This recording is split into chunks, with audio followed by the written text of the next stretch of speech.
It's your boy DLils. We're live. It's Hip Hop and Home Runs. So, we got to jump off right where we left.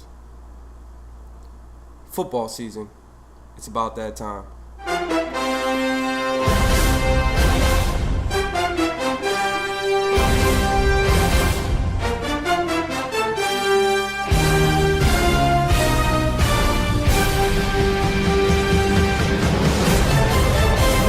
Yes, sir, it's football.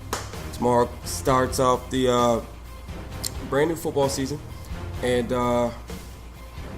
there's a lot of headlines. I'm going to do my summer recap on a different webisode, a different podcast, but there's a lot of storylines headed into the 2014 NFL season. I just wanted to talk about a couple today. Clearly, there's a lot that's going on right now in the league, and just before we even get to the NFL headlines, right now the image of the NFL is very much like the Portland Jailblazers in the 90s and early 2000s. I mean, 14 guys, 14 NFL employees handed down suspensions just in the month of August.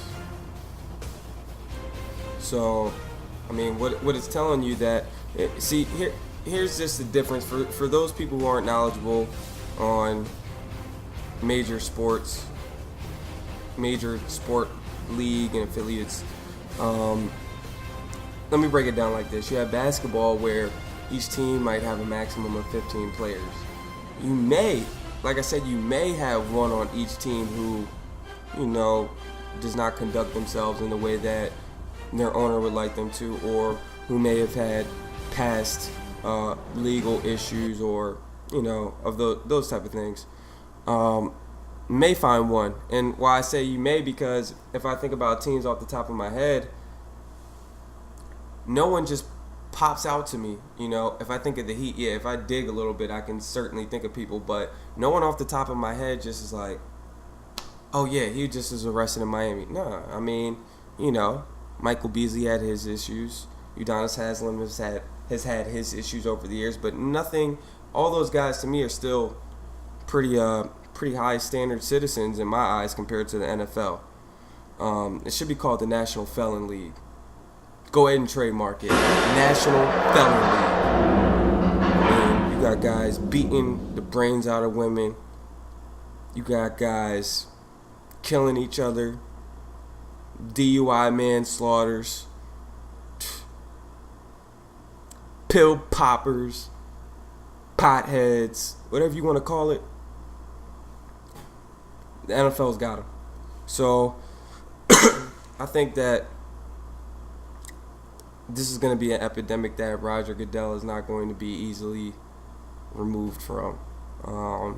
This is a stigma of the National Football League, and regrettably, you got to have the criminal element, like Pops used to say. If you don't have that criminal element, you're probably not going to excel in football outside the quarterback position. I'm just going to be straight up with you. If you look at all the greats over time, they had a cutting edge side to them, so to speak. So I just want to put that out there. I have mixed views about how these athletes are being treated, but let's get into our here's DLils' top 5 storylines heading into the 2014 season. Number 1, is anyone close to knocking off Seattle? Can anyone knock Seattle off the throne? My answer is potentially. I have 3 teams who I think are capable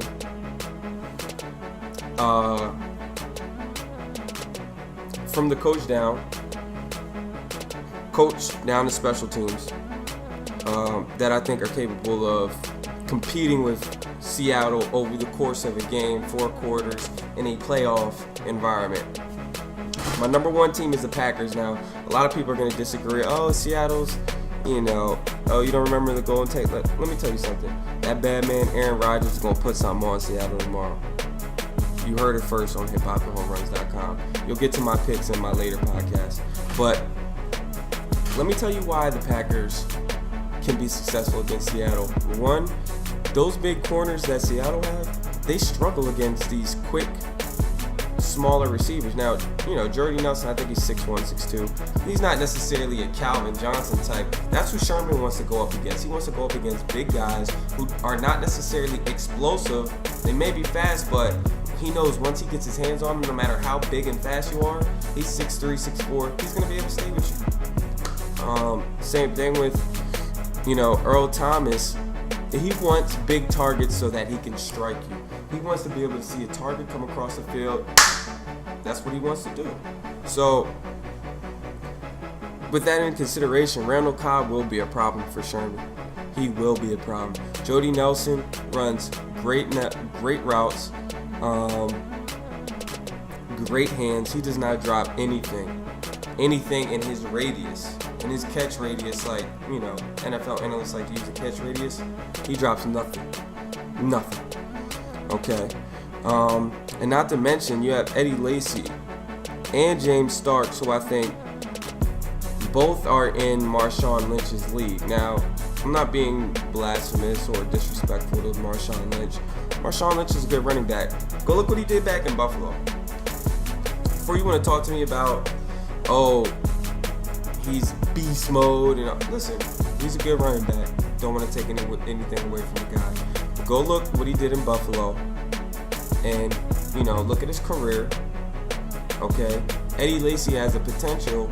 I think Eddie Lacy is very much on track to be Marshawn Lynch .2. James Starks is a good change of pace back, although he is also a big running back who runs powerful. These guys are the type of guys who can wear down Seattle. Number 2, the Ravens, smack-mouth team. Ravens have always been smack-mouth. I don't care how bad they are. I don't care how good they are. Their defense comes ready to play, and they hit you. John is going to have his guys ready. He's going to have his guys ready to go. And Flack is the type that I think Seattle is... How should I put this? Seattle has potential to give up the deep pass. I think that intermediate, anything 30 yards in, you're locked. You are locked. But if you really have guys who can get behind these corners, you can expose them. Peyton cannot throw deep. I knew that was going to happen. If you don't have anybody who can stretch the floor, you're not going to be able to beat Seattle. Stretch the floor field. You know what I mean. So, with Torrey Smith, Jacoby Jones, Steve Smith, Dennis Pitta, solid offensive line. These guys can really put pressure on that secondary. You notice I keep talking about the secondary because their front line, I can compare their front line to a number of different teams. It's their secondary that truly separates them. So, Ravens are my number 2 team. My number 3 team would be the San Diego Chargers. Again, now, offensively, I think Ladarius Green is a problem.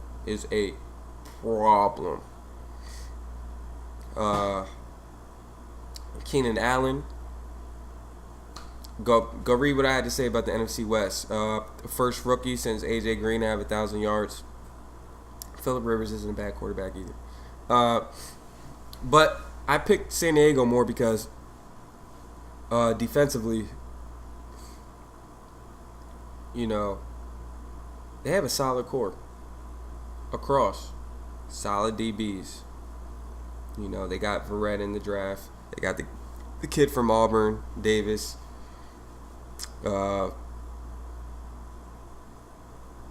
Manti Te'o, legit. They got all types of guys, and that is a strong defense, and they can compete with Seattle as far as play their type of game. And Phillip Rivers can duel with the best of them, so why not think that San Diego has the potential? San Diego, the Packers, and the Baltimore Ravens, those are the teams to look out for. If those teams are around in playoff time, they have the potential to knock off Seattle. Storyline number 2. What will the Rams do in Sam Bradford's absence?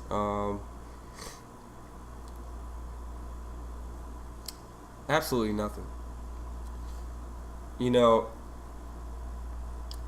They got Tavon, which I didn't think Tavon was a good fit for the Rams. Tavon would be a good fit for a Tom Brady. Oh, Tom Brady would.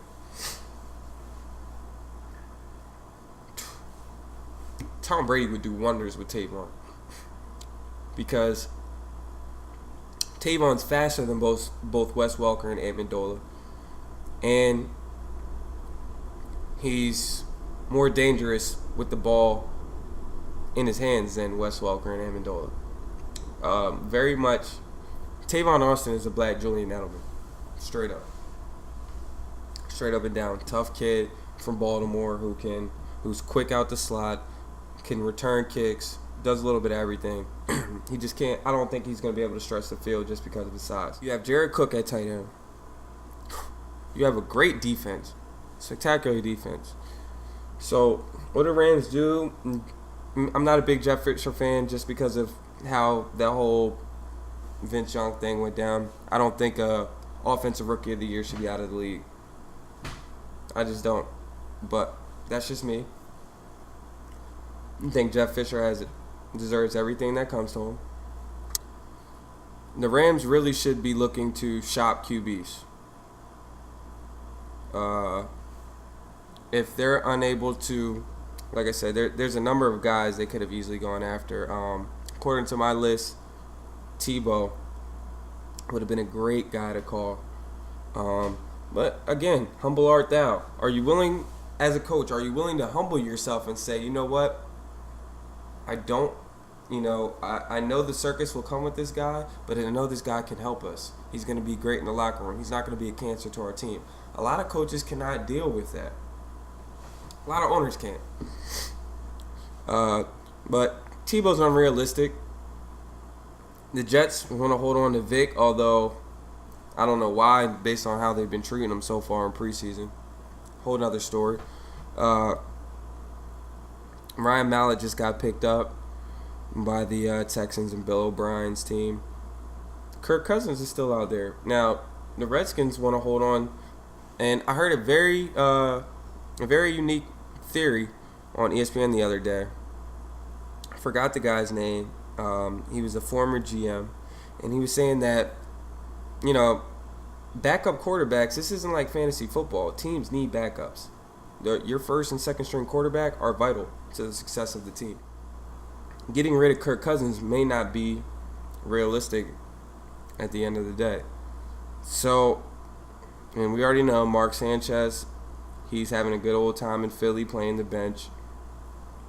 Who does that leave? Well, you might have to take some options on. Well, let me put it like this. It depends on what you want to do, Jeff. Do you want to rely on your tough D and see how far Sean Hill can take you?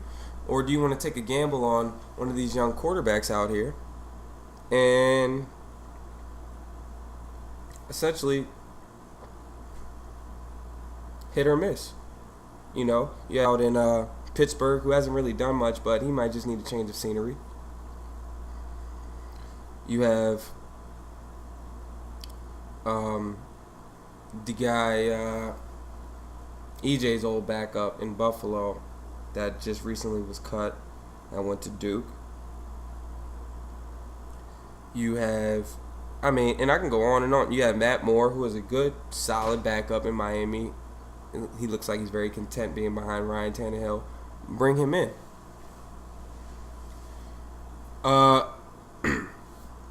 So, yeah, the Rams are pretty much dismal. Their best bet, they get a top 3 pick and try to get Mariota.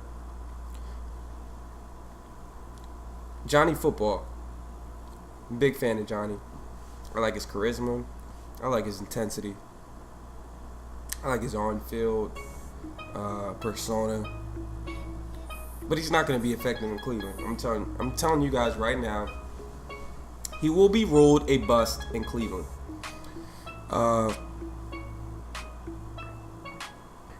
He doesn't have the personnel there. No Josh Gordon. You're going to be throwing to Miles Austin. Believe me, as a Cowboys fan, I'm already well aware that Miles Austin is not the guy that you want. And really, I think he'll end up in a Cowboys uniform. I think that when Jerry Jones really wants someone, he goes after him. Jerry Jones gets what he wants. He wants Johnny Football. He'll end up getting him.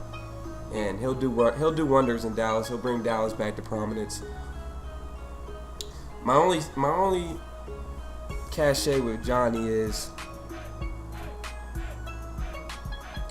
I do side with, the Hermans, the Eric Manginis, the Shannon Sharps.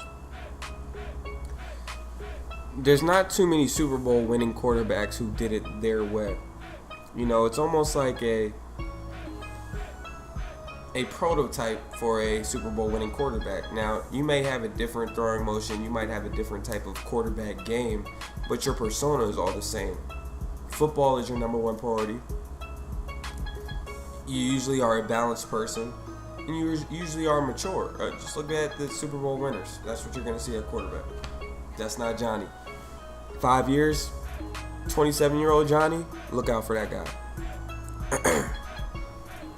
I do think Teddy's going to shine in Minnesota this year. He has weapons. I think that they'll find out very quickly that Castle isn't the guy for them. And you'll see Teddy come in and be your implementation manager or your game manager, as a lot of people like to say. With Cordell Patterson, he's going to have a breakout season. You have Greg Jennings working as your possession receiver. You got Kyle Rudolph. You have weapons. And Teddy Bridgewater isn't a blazingly fast guy, but he does have potential to get loose in the open. He's not elusive, but he does have decent straight line speed to where, he can hurt a team if he gets out of the pocket. He's not going to gash you, but he'll pick up that key 3rd and 11 with his feet. Okay? NFL storyline number 4. Who will be worse this year? The Cowboys or the Rams? No doubt about it, the Rams will be worse. The quarterback basically cemented that for me. Still don't have great weapons. We got to see what Kenny Britt is capable of. And I think the Cowboys are going to really surprise people, and you'll see about that. You'll hear about it on my next podcast. And my last headline for this week, for the preseason, entering this new NFL season. After 6 games, what team is most likely to start tanking for Jameis Winston sweepstakes? I thought long and hard about this. And it came down to 2 teams. One in the NFC, one in the AFC, where I said if these 2 teams are struggling early, 1-4, 1-5, 0-4, 1-6, if they start out in that way, Arizona, a lot of talent, shaky quarterback.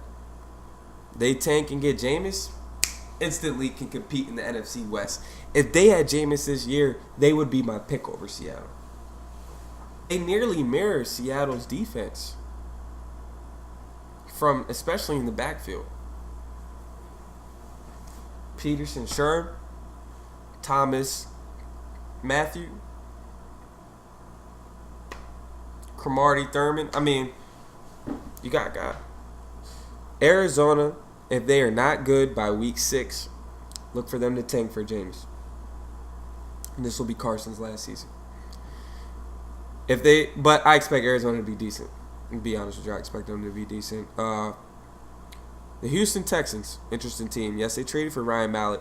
We'll find out very quickly if Mallett is the future. He's a free agent after this season. Bill O'Brien did work with him. If he does not become the starter halfway through the season, I'd have to expect that either A, they're winning games, or B, they really don't like Ryan Mallett. And if you really don't like Ryan Mallett and your offense isn't producing, Jameis will be great. Jameis can outplay.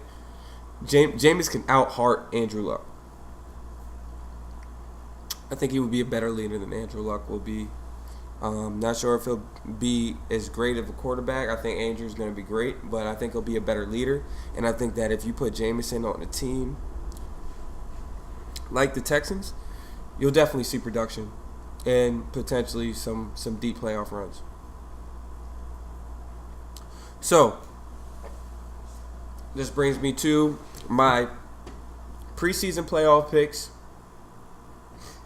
Thought about this after releasing all the articles online, did my research, looked at player development, looked at statistics, looked at historical statistics from season to season, how teams fluctuate. You know, every year, at least 4, typically 5, but at least 4 new teams make the playoffs.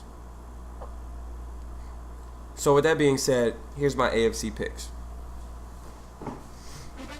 Number 1 team in the AFC, first round bye, will go to New England. New England Patriots. You add Reeves, you add Browner. I don't care what you say. Solid linebacker core. Plethora of weapons to Tom Brady's hand. Expect them to be great. Number 2.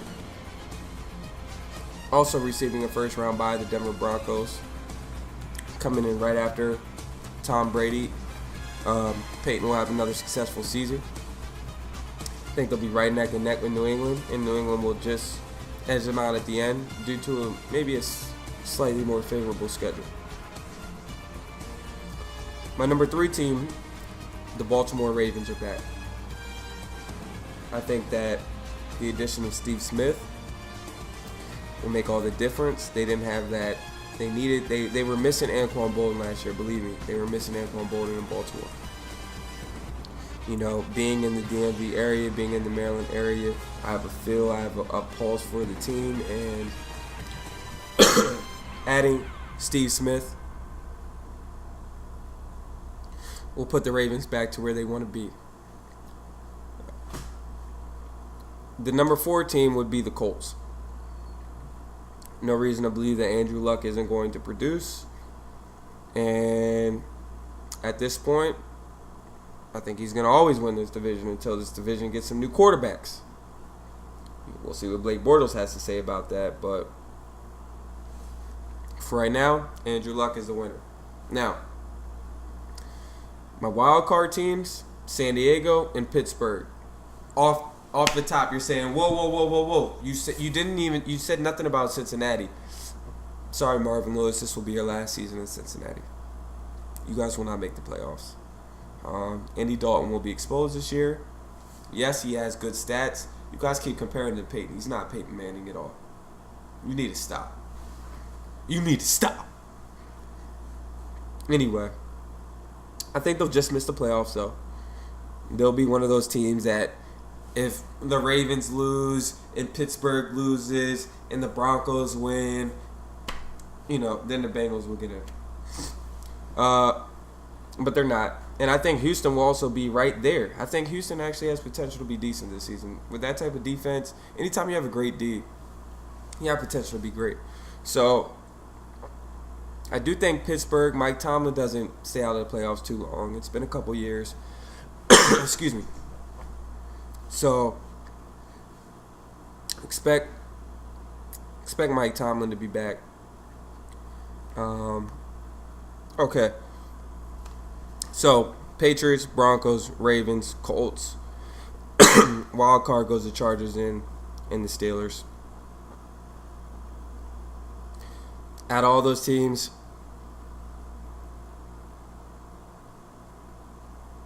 I have the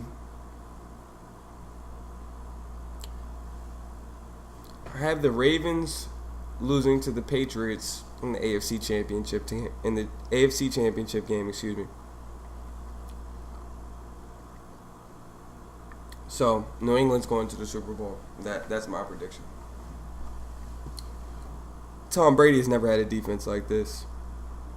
You give Tom a defense, he's not going to lose. Point blank, period. NFC. Right now, these NFC.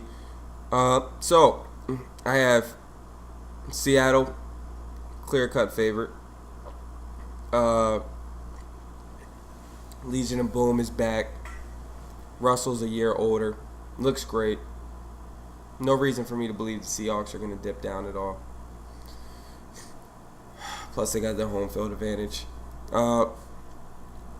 Detroit, I have them as the number 2 team that will also have a bye. a prolific offense. Jim Caldwell is going to make all the difference in Detroit. Believe me when I say this. Detroit will be in the playoffs. They will be a team that is going to contend for a championship this year. That defensive line, that's like a fantasy defensive line. And they finally did some things to shore up that secondary. And Detroit's going to be tough. Jim Caldwell has way too much playoff experience, championship pedigree to not make this team an immediate contender. Jim Schwartz, just a little bit erratic.